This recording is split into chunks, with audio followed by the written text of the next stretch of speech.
So yes, Blizzard today revealed that the Necromancer is getting a much needed buff.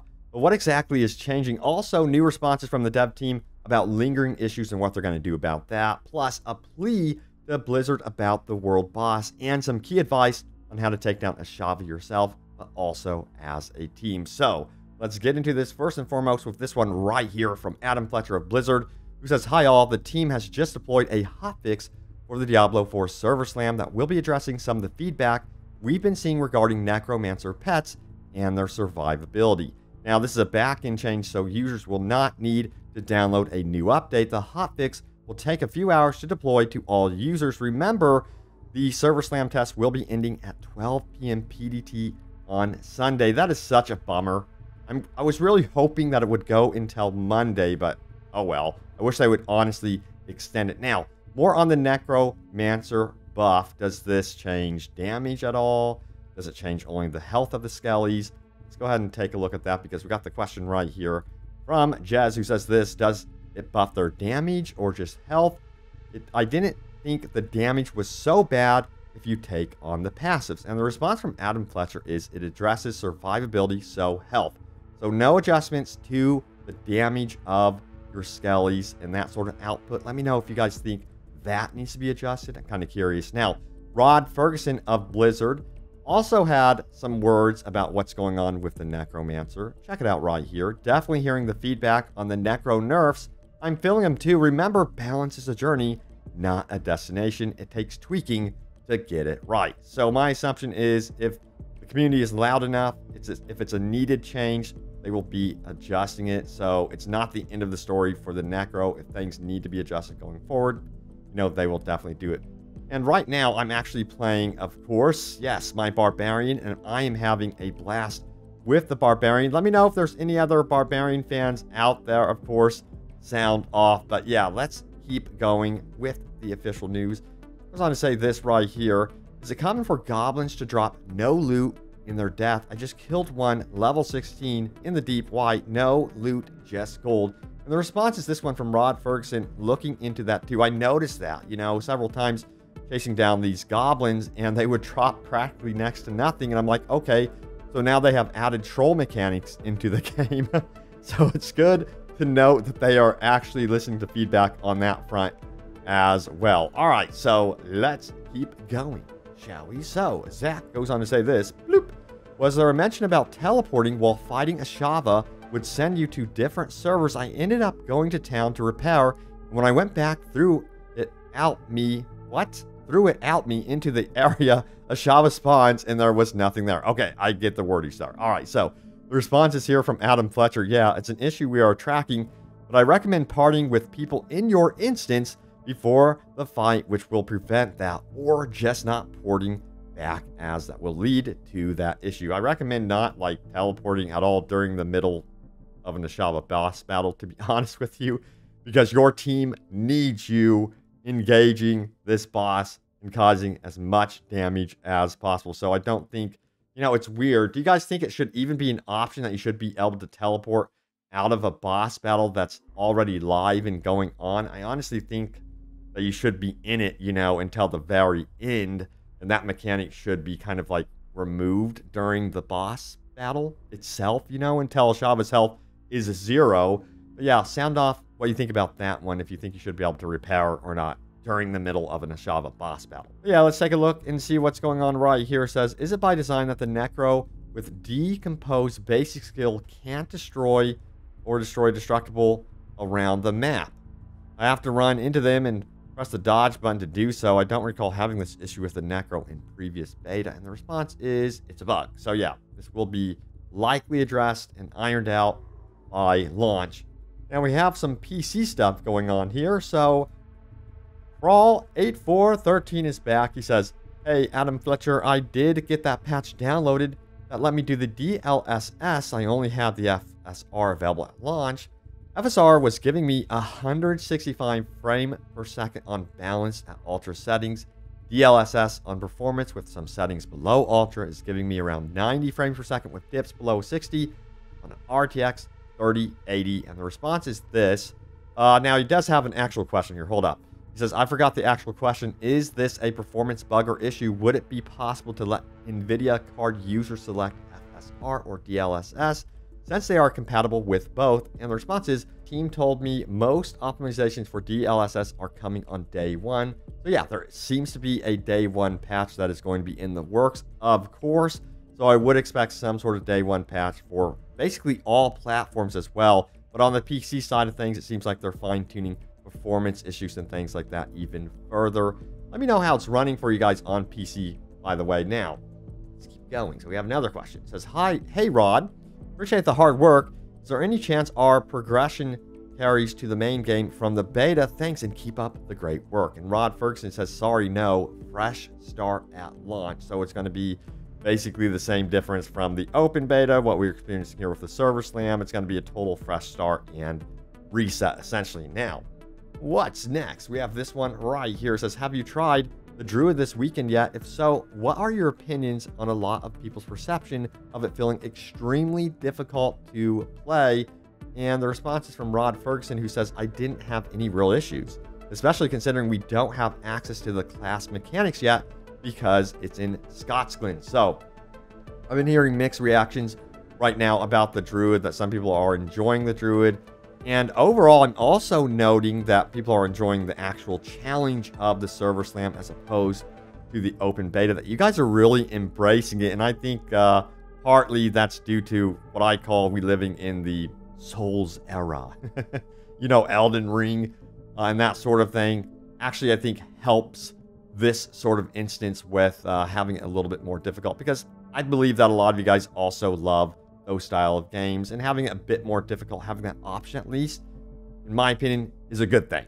All right, next up, we have drop rates. So let's talk about that. But guess what? We got to go over to Reddit for that one. So let's do that. So we have this one. Drop rates are supposed to be this low at this tier and level. You're all a bunch of Diablo 3 casuals or haven't played many ARPGs. Think about it. If the cap is 100 and you're level 20 and it goes up multiple world tiers, it makes sense the drop rate is this low for what we're at. You get a few as you level, but you don't farm them at this tier. This is what happened to Diablo 3. It went from very hard to 5,000% increased damage because of all the damn whining. I waited too long for a proper Diablo title for it to get ruined by casual Andes. That's what instant gratification end rant. And a lot of people agreed with this one as well. So yeah, it seems like a lot of people also want it to go back to the days of Diablo 2. So it seems like Blizzard is really in tune to what the community wants, and they're headed in the right direction. And overall, I'm seeing a lot of positivity about what they're doing with the server slam. So I think that bodes very, very well for the launch, of course. All right, so we have this one. Lock Ashava to level 20, please. This just doesn't make any sense, or to allow lower level players to join. Do you agree with this one or not? I personally think that there should be a minimum level requirement to enter a world boss where you can at least have a chance as a team to take down the world boss, because you can end up with a lot of griefers and people trolling if you don't have that. So I think that they will have to add this in. And it's interesting to me that Blizzard hasn't commented on this currently. Now, in the end game, of course, things will change, and you're going to be seeing that less of an issue, I do believe.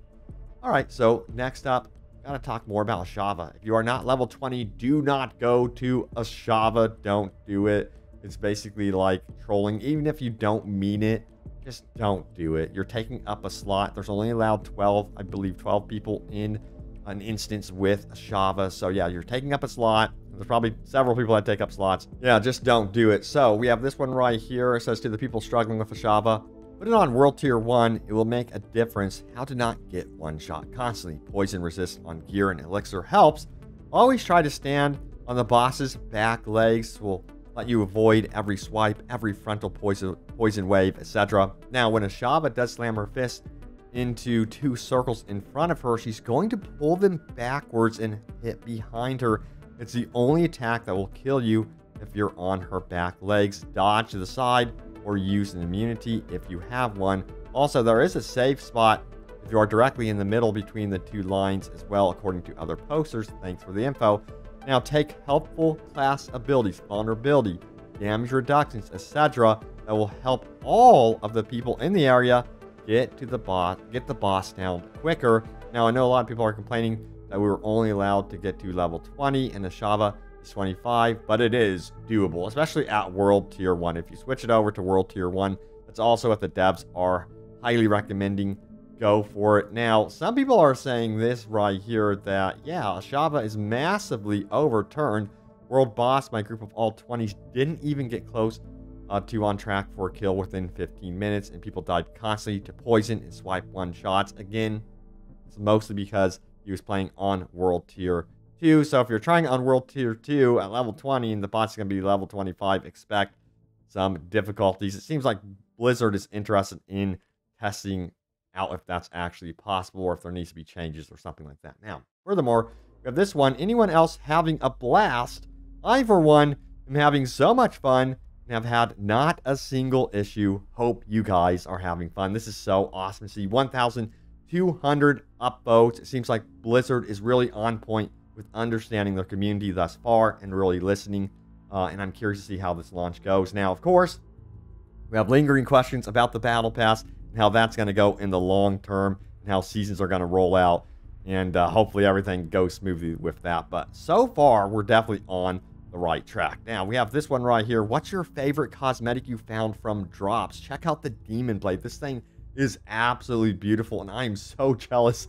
Man, that is something I want so much, especially for my Barbarian. Something like that would be so badass. Now, also, if you did not know, check it out. It says this. You can get cosmetic loot drops from random mobs. And you can see here a cosmetic trophy for, of course, one of the mounts. So that's actually something you will be able to obtain in the full version of the game. You can't really see it now because, yeah, we don't have access to mounts.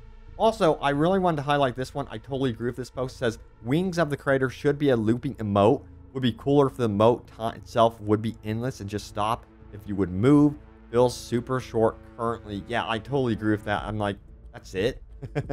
It's such a cool looking emote. It would be cool if you can have this thing persist a little bit more, or a lot of it more, if you had like some options regarding that. Now, let's go ahead and get into your top comments. Remember, leave a comment down below. It could end up right here in a future video. And please let me know what class you guys are playing with. I'm just addicted to the Barbarian for some reason. Alright, so my most recent video was this one. It's official. Devs respond about nerf backlash. All new updates. Check it out on the channel if you did miss that one, of course. Alright, so let's get into it. So scroll on down. Oh yeah, check out the giveaway as well.